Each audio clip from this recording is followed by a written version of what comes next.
Well, we're in the end game now. Hey guys, Brody Max from 2002 here, and yes, throughout this entire review, I will be holding this Infinity Gauntlet. Got this last Halloween. Pretty cool. And yes, I'm here today to review. Hold on.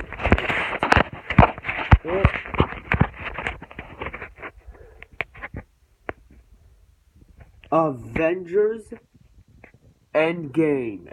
Yes, I finally am gonna review this movie. I was originally gonna do this immediately after I saw it, and it was I got this poster just last night. Now, last night wasn't the first time I saw this movie. Come over here and I'll show you something. Anyways, these are like my two tickets for my both of my screenings. This was the ticket I saw back on Sunday, and this is my ticket for my 3D screening I saw last night. So yeah, you can obviously tell I've seen the movie twice. Hold on, let me just put some light in here. So yeah, in a way, this is gonna be a review. And after the review's done, I will go through some spoiler detail. All right. So you all know what. So you all know what. So I think everyone knows like how. Like so now for Avengers Infinity War, Avengers Endgame takes place immediately after the infamous snap that Thanos. The lights really bother me. So Avengers Endgame takes place a while after, takes us 5 years after the infamous snap that Thanos caused, and that Thanos caused, and now it's up for the Avengers to find a way to undo all that. I will go into more but I'll talk about spoilers after I finish this review of my overall rating and give you my overall rating. So, anyways, I'll take off the gauntlet for right now. So, now just like many people, I was really excited for this movie. I mean, come on, guys. I was just really excited for this film. I mean, come on. I mean, who was not excited after the masterpiece that was Avengers Infinity War? That was Avengers Infinity War. I mean, and after that shocking ending, I mean, where that film ended, I mean, I remember my reaction, like when the movie ended, when I saw it last year, I was like, no, that couldn't be the ending. There has to be more. So, yeah, I was so obviously I was already excited for the movie just immediately after after my viewing of Avengers Infinity War last year. Anyways, so now that the wait is finally over, and after seeing the film twice, did this movie concluded the Avengers franchise and the Infinity Saga on an amazing level? Yes. In fact, sorry Infinity War, but now Endgame takes its place as not only my favorite movie of the MCU and my favorite superhero movie of all time, but also my favorite movie ever. I'm not lying. This movie was just fantastic. So, what do I like about this movie? So, I'm going to try to not do spoilers right now because I'll get to that a little bit later. Once again, the casting was great from everybody. Uh, Especially from Robert Downey Jr. and Chris Evans. I mean, they actually had like the best roles in this film.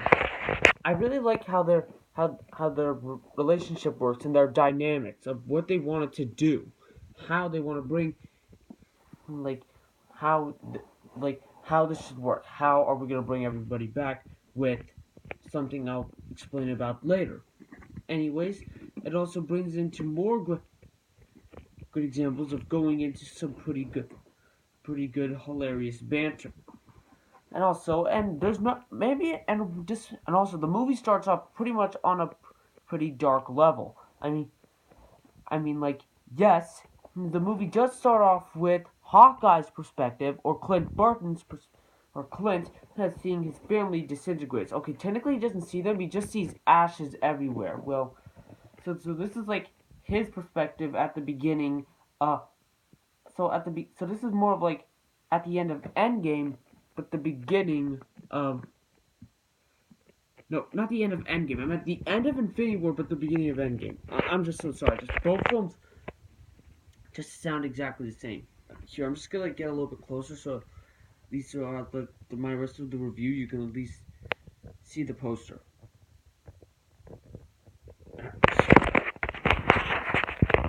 There we go. Anyways,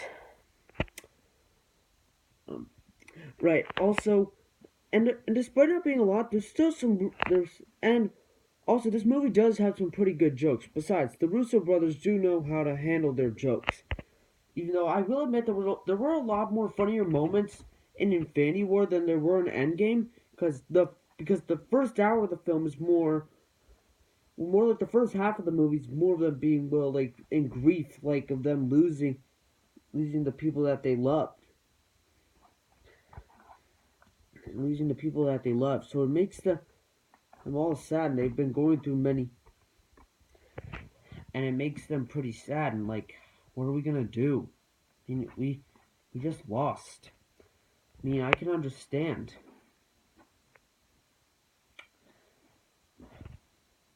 Also, I just really like seeing all these characters again. Characters again. There's even like another thing I like that this movie has numerous cameos in this film because well I'll explain why later, but you get numerous cameos. Even their actors return. I mean you have Robert Redford as Alexander Pierce, the guy from the Winter Soldier. I mean like Michael Doug, a younger Hank Pym, also played by Michael Douglas, uh, Howard Stark, which that actually was one of my favorite scenes of the movie. Um, you actually even see Peggy Carter. Oh, even the Ancient One is in this film. Where I won't. I'll explain more about these scenes when I get to the spoiler discussion. But those were just so fantastic. Oh, and going back into the humor, the funniest scene of the whole movie, and this probably is gonna be a meme on the internet real soon, was where Hulk has to take the stairs, and he's just like, "No stars, no stars." I mean, okay, I know he said it like that, but it just made him really angry.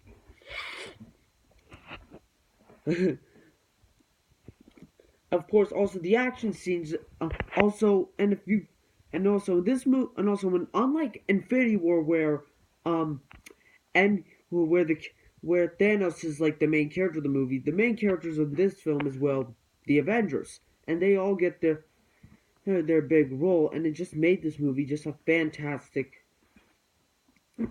such a masterpiece in my opinion. Also, I really like the idea of just seeing these characters.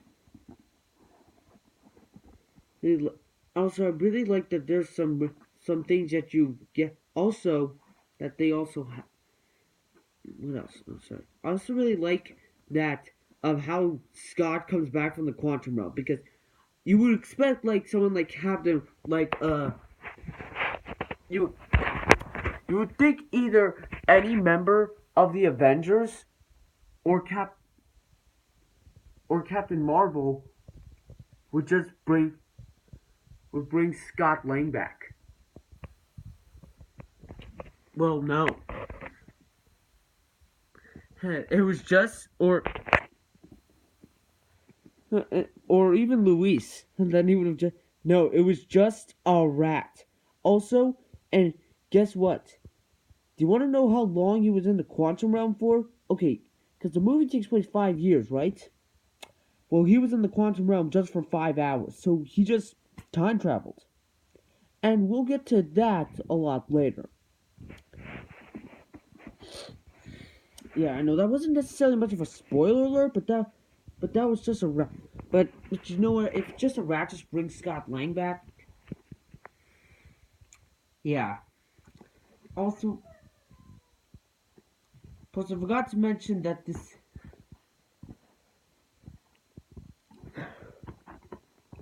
Plus I forgot to mention that for those who are expecting there to be a lot of Thanos in this movie, look, don't really expect too much of that.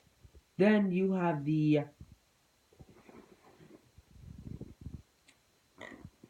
and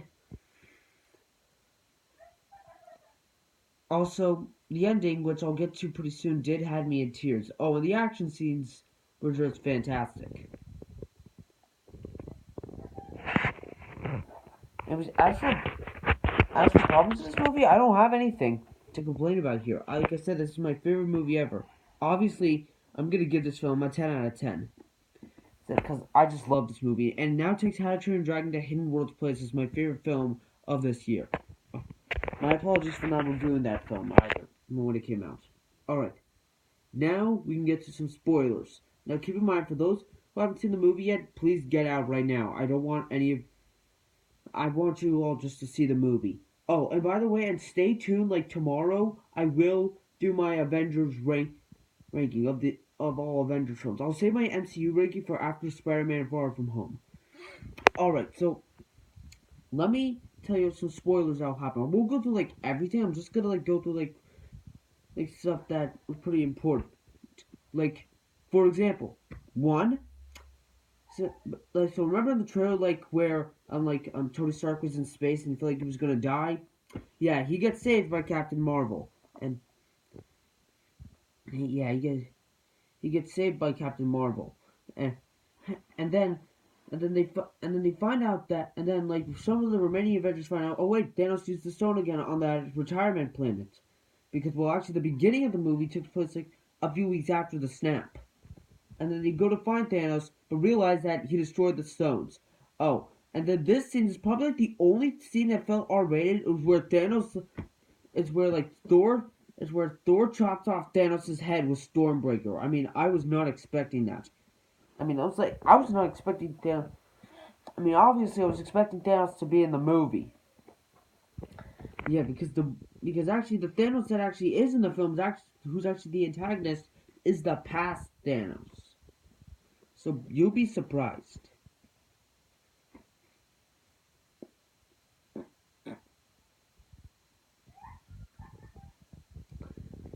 Of course, now. Oh, and what we see, and also, well, and for those who want to see Hulk in the movie, you will see him, but actually, or should I say, Professor Hulk. That's why Bruce found a way to like, after 18 months in the lab, Bruce become Bruce become Bruce found a way to have both have the mind of Bruce Banner, but physically he's the Hulk. Yeah, but the body of the Hulk. No, appearance wise he's Hulk, but it's still with Bruce Banner.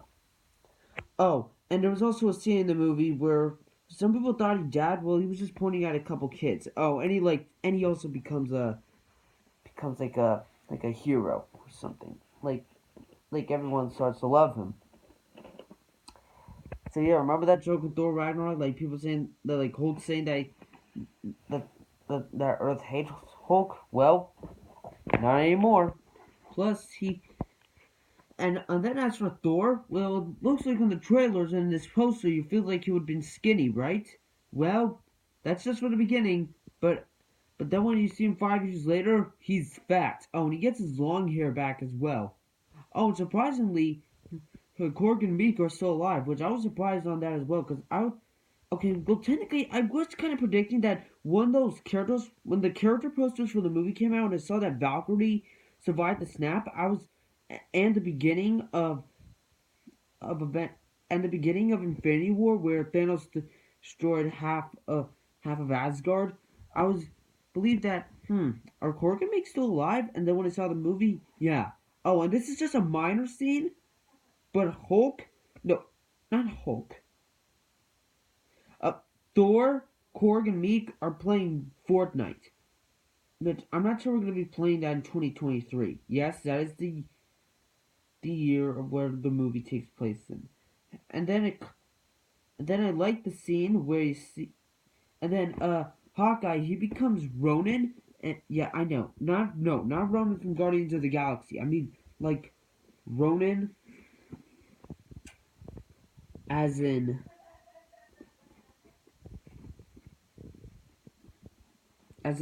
like I'm sorry, but it's just like this different identity.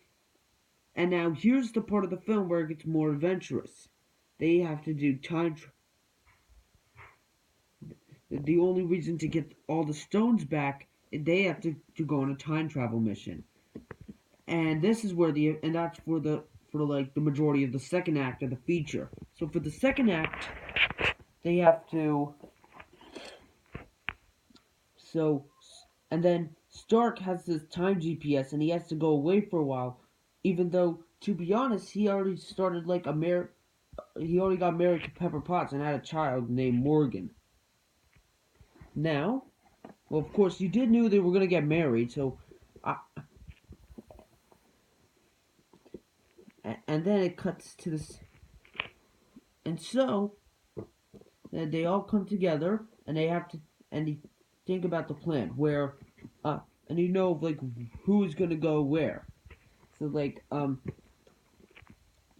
Steve Roger, so like where Steve, Tony, Bruce, and Scott would go back to 2012 so they can get the time, so they can get the Tesseract, the Space Stone, the Eye of Agamotto, the Time Stone. Yes, that's the same with Tilda's, with the Ancient One, and uh,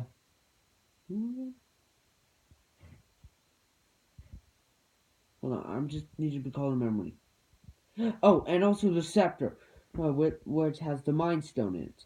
And then they would try to get the Ether, where you also have to get the Ether, where they go back to where Thor and Rocket go back to Thor the Dark World in order to get the Ether, and then they would go to 2014 to get the Soul Stone, to get the Power Stone and also the Soul Stone. And of course, we all know how that with Soul Stone, which where Nebula and yeah, Nebula, yeah, but then when Thanos starts learning about the plan, he was like, "Wait a minute, they're about to do something in my world." Then the past Nebula, he like grabs like this piece that that that he had, so they wouldn't realize that it's the it's the original, it's the older Nebula. Generally, to bring him in, so they can like get so he can like get the Infinity Gauntlet, so he can wipe out half of the universe.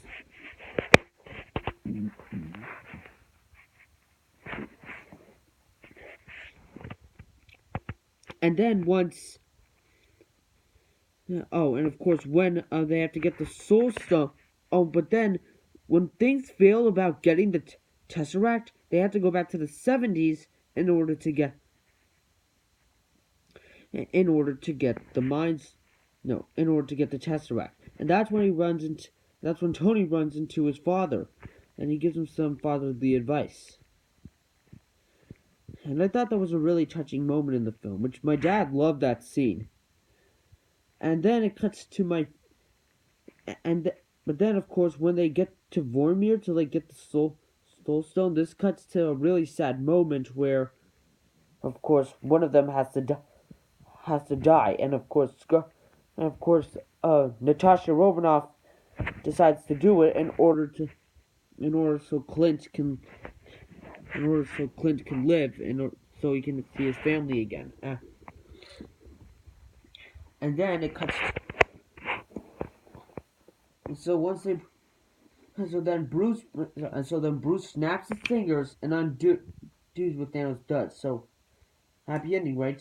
Well, it turns out that Thanos' ships come in, and then the Avengers facility gets destroyed, and so and then some of the people are trapped while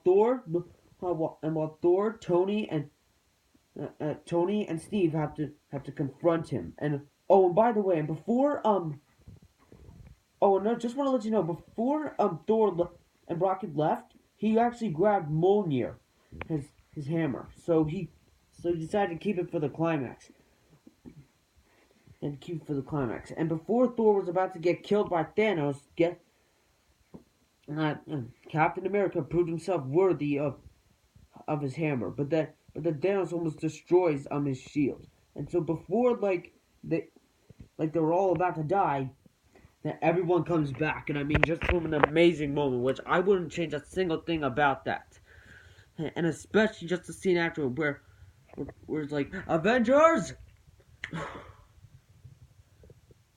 assemble. I mean, just that's just pure perfection, and this leads to the film's climax, which is just awesome, and it leads to some pretty funny moments as well, especially like where Star meets the past Gamora, and she's like, "Wait, are you supposed to be the wait? So you're like the one I'm supposed to, and we're gonna like start dating in the future?" And then what he, but then this, but then sadly though, but then they only had one way to win. So he asked Strange, "Is this our way to win?" But if I tell you, it won't happen. So, and just before everyone's about to die, Captain Marvel comes in and she's like, "Woo!" Just, and she just starts like attacking Thanos. But and that makes it off. And that fight scene was just amazing. But then once Thanos grabs the Power Stone and just punches Captain Marvel, Strange tells him, just gives him like this to know that this is the only way that they can defeat him. So Tony Stark tries to stop Thanos from snapping his fingers, and before he does, he says, and he does, but there were no stones. Tony Stark grabbed them, and then he couldn't pick any dying words before. But the only way he could live, and despite Hulk living through that, he couldn't. So for his last words, he said the final words that he said at the end of his first movie. I am Iron Man. And then all of Thanos' army, including himself, including Thanos, was vanquished for good. But while that was good news, but the bad news, and this is where I started crying during the ending. Tony Stark Tony Stark died, and I mean Tony Stark died, and I mean that was just a really perfect ending. What made it even more sadder was just the funeral at the end. I mean, I was just, and especially its music was playing. I mean, I can't show you a bit of the music right now but it was really tear jerking. I couldn't pick a better ending for the film. But that was not necessarily the ending of it, because there was also a funny moment with the Guardians and Thor. So so now Thor's joining the Guardians, and Valkyrie's now like the new leader of Asgard, or New Asgard. And Cap was supposed to return all the Infinity Stones and Mjolnir, but when he does, and he only had like 5 seconds, well, in their time, but as long as he needed, just like more. But then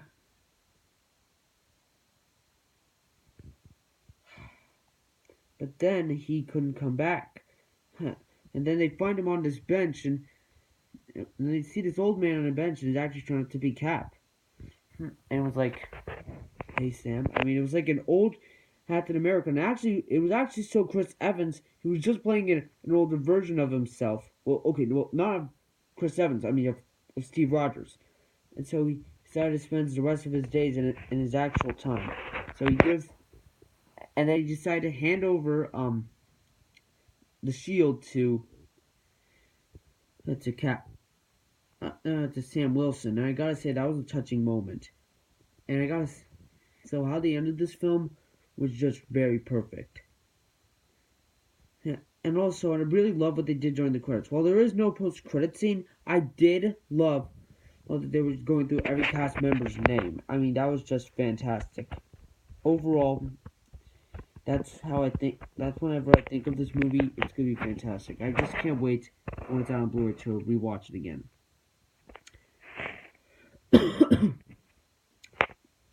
So, anyways, let me know what you guys saw in the movie, and anyways, and I will do my ranking very soon. Till then, have a great day, and may the 4th be with you.